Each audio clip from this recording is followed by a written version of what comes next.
Kinships is real important for me because I do it as part of my parenting. And I do the Cree style kinships, because it's important. Those were teachings from long time ago. Children in their community knew how they fitted within that community. And they were taught right from early, that's your Kohkom over there, that's your chapan, that's your uncle, your auntie, your cousin, but it's not like they didn't say cousins, because in our Cree way we say it's your brother and sisters, For example, my mom, I'll say it in Cree now, cousin Gawi, and then her sisters, they become your little mothers, Ngawi Sak. See how it rhymes, Ngawi and Ngawi Sak? So my mother would have 7 sisters. That means they become all those are your mothers. In actuality, you have 8 mothers. And their husbands become your dads too. So there you go. Already you have, so many dads and so many mums, And so on my mom's side also, Kohkom, that grandmother, she has 8 sisters, They all become your grandmothers. Their husbands become your grandfathers, And so also your great-grandmother, the same thing. We're talking about the mother's side first because we follow the way of the grandmothers, So your great-grandmother on that side, she has as many sisters. And they're all your great-grandmothers, and their husbands become your great-grandfathers. So you can see all this relationships, so much relatives on that side, just from your mom's side. And so you may have 5 sisters in your family, and each of your gawi isak, your aunties, they all have 5 children, 5 girls. They all become your sisters. Can you just imagine how many sisters you have on that side? They may have 5 boys. You have 5 brothers, and they have 5 boys. They're all your brothers and sisters. And on your dad's side, Nuktawi, and his brothers become your Nuktawi. They're your dads too, Their wives become your mothers. If he has 8 brothers, look at all those fathers you have on your dad's side, and all those mothers again. And so your dad's grandfather, and he has all those brothers. They become your grandfathers, and your grandmothers, their wives, And so he's got all these brothers. They have children. They become your brothers and sisters. Equally as many as on your mom's side. So you can see this tree growing, this kinship tree is just multiplying. You have so many relatives. You can understand why elders say, all my relations. Not only are they talking about Mother Earth, the plants and animals, because we're all interconnected. Those are our relatives too. But all these relatives. And not only that, it kind of changes a little bit if my mom's brother now, those children on that side, they become your cross cousin, your cross, cousins.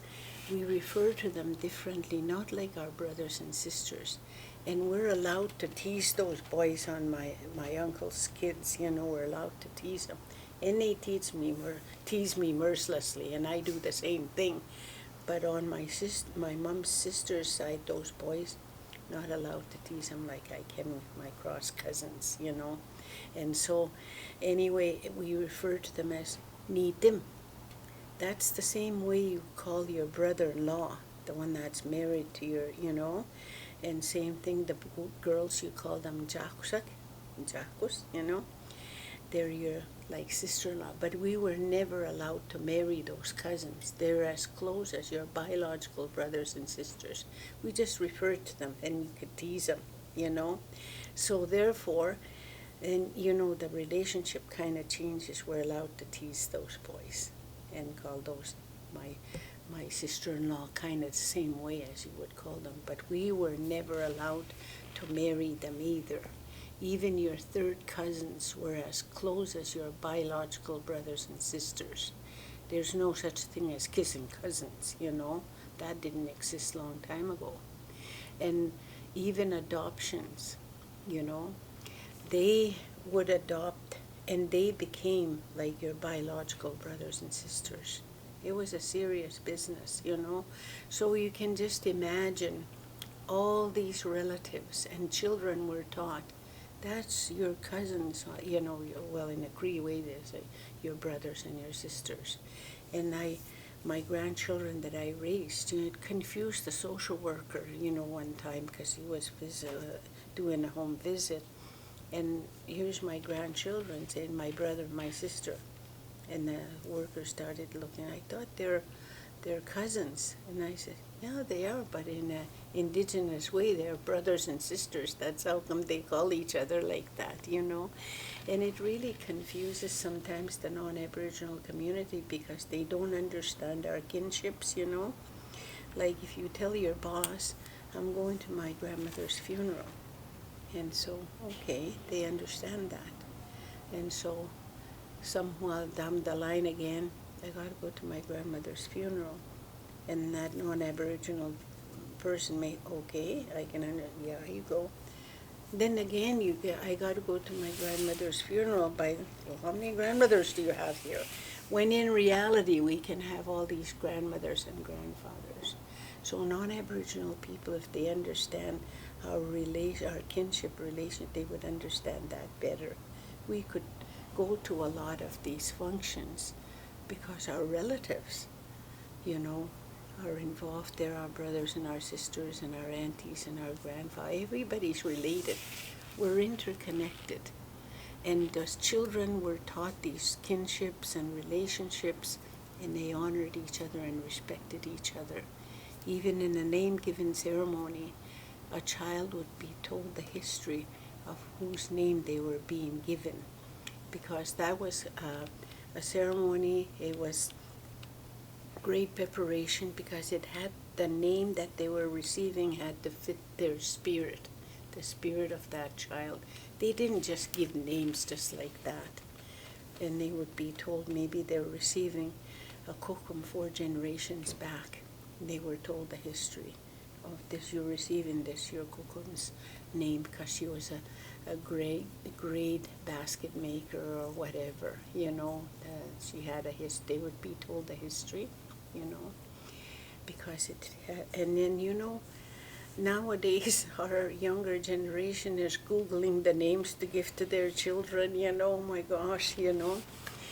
They're not bad names, I'm not saying they are, but if we go through the ceremonial way and taught the children, you received your 4 generations ago, he was a great person.